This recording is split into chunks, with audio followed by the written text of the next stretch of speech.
Holiday greetings from Hollywood. As a special feature of the Christmas Caravan, the Columbia Broadcasting System presents the 8th annual Yuletide broadcast by those two lovable old fellows from Pine Ridge, Lum and Abner.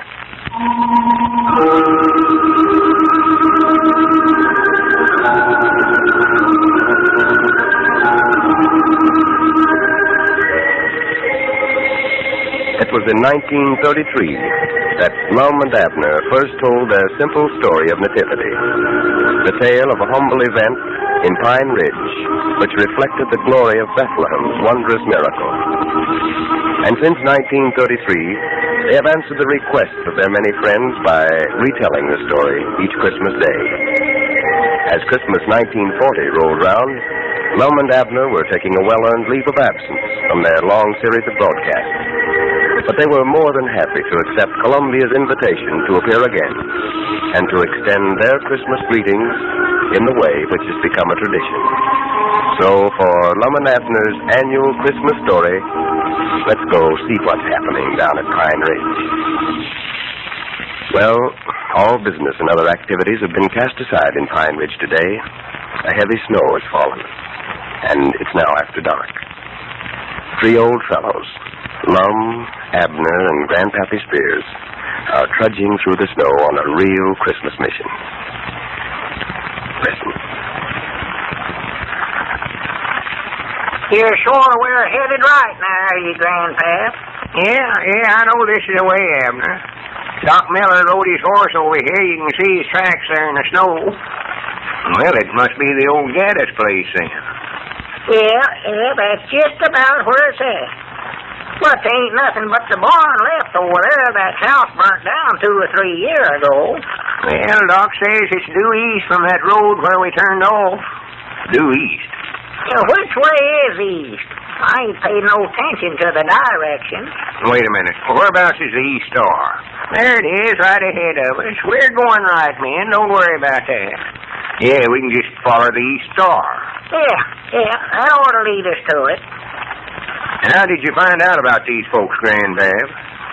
Well, Doc Miller and his woman ate Christmas dinner over at our place, and we was sitting there visiting after we got done eating, and the telephone rung, told Doc to get right on over here. Well, who done the calling? Oh, some feller named Joseph something or other. I forget what he did call his name.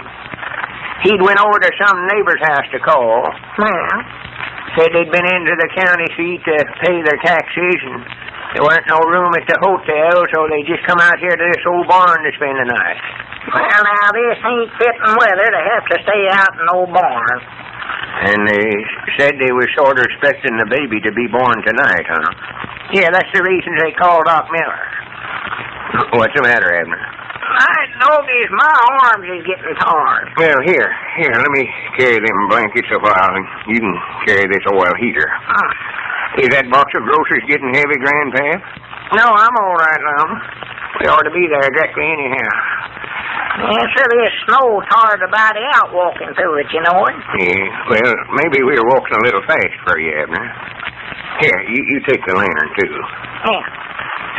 Yeah, sure, it is mighty sorry of you fellers to come over here at night this way.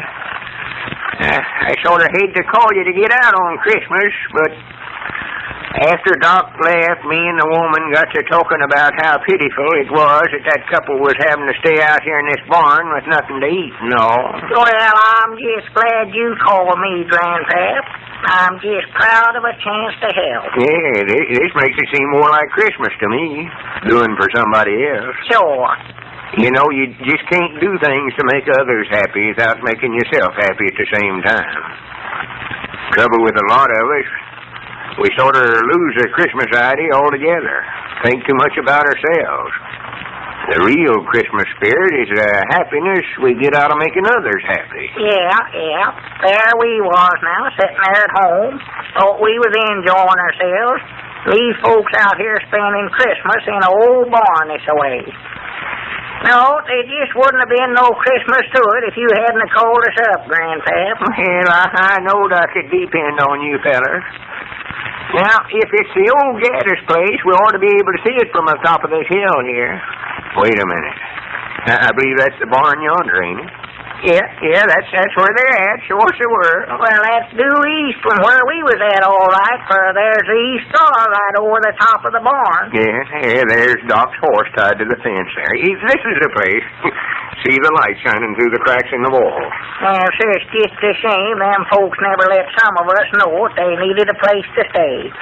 We've got plenty of room over at the place. Just been glad to have them. Well, this man that called Doc said they was looking for a place to stay and see this barn weren't being used, so they just put up there for the night. Whereabouts do they live, Grandpap, did he say? Why, yeah, they're from over about Pleasant Valley, Summers. Pleasant Valley? Yeah. He told Doc he never had no cash money, taking every nickel he had to pay his taxes, but said if he'd make the call, he'd work it out quick as he could. Well, old Doc never refused a call in his life, I don't reckon. No. I've knowed him to get up in the dead of night, in the worst kind of weather, to go call on the sick when he knowed before he went he never would get no pay. Oh, yeah. I don't know what we'd do without old Doc here in this community. Whilst there's some that says his methods is a little old-fashioned, but grannies, I'll take my chances with him every time. Well, he's pulled me through the shadows time and again. Well, I've always said Doc never practiced medicine for what money he got out of it. As much as he does for the good he can be to his fellow man. No, sir, if there ever was a man that's got a preserved seat in the better world, it's old Doc Miller. Well, here, we better not be talking too loud, fellas. We don't want to disturb them none. No. Let's all be as quiet as we can. Let's see, we gotta let Doc know we're here some way or other. I reckon it won't hurt nothing to tap on the door, sort of gentle. No, go ahead. They might be needing this oil stove on. I don't believe you knocked quite loud enough on them. I don't hear a sound in there. Well, maybe they never heard you. Wait a minute. Here comes somebody to the door. Yeah, howdy, Doc. Oh, hello there.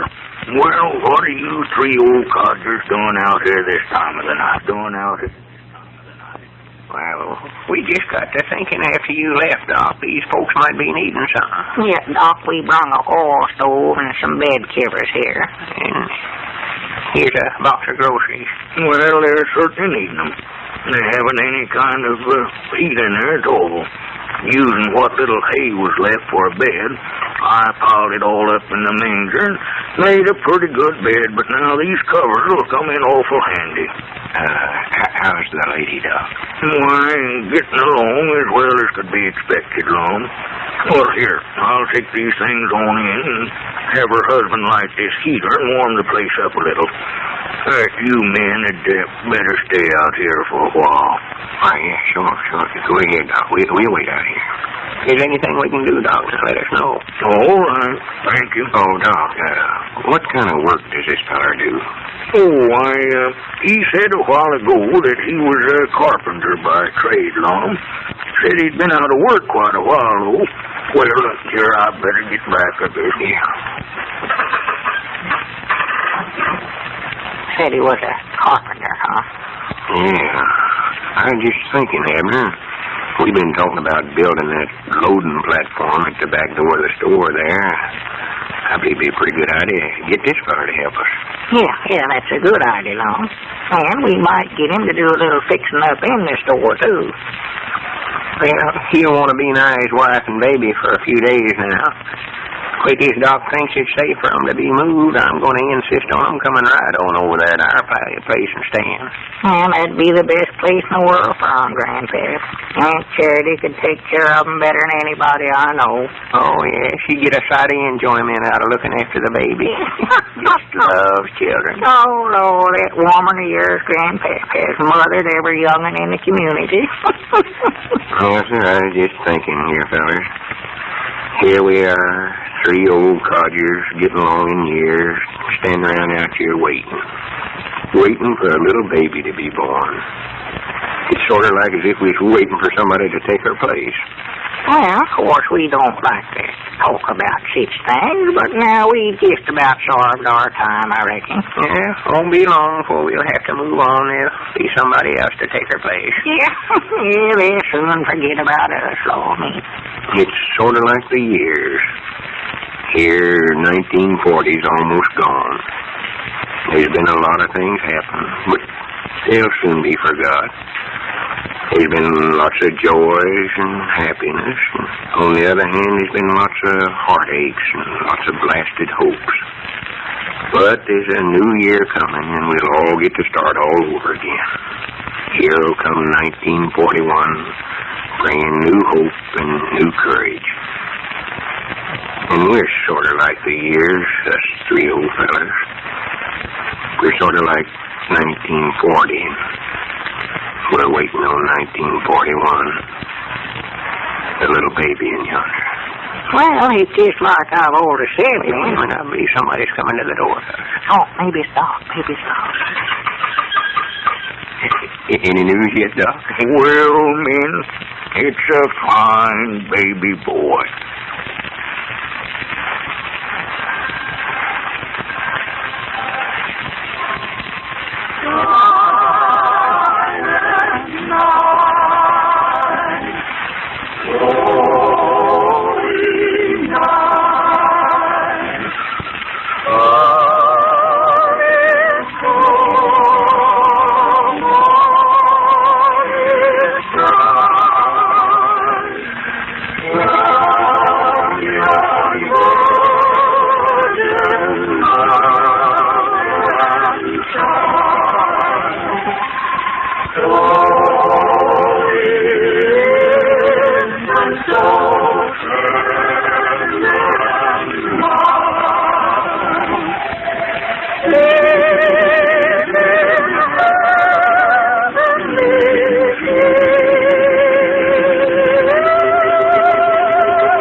And so we take leave of Pine Ridge. And in behalf of the Columbia Broadcasting System, I want to thank you, Lum and Abner, for coming down here tonight to bring us your Christmas story. Well, Granny, don't thank us, Lou. We're just proud to do it. Why, sure. Fact is, it just wouldn't seem like Christmas without us all getting together again this way. Gives us an opportunity to thank all our friends for the many nice letters they wrote us since we went off the air. And to wish each and every one of you a Merry Christmas. And a Happy New Year. And the same to you, Lum and Abner. I know we're all anxiously waiting for you to get that Jot-'em-Down store open for business again. This is Lou Crosby speaking. This is the Columbia Broadcasting System.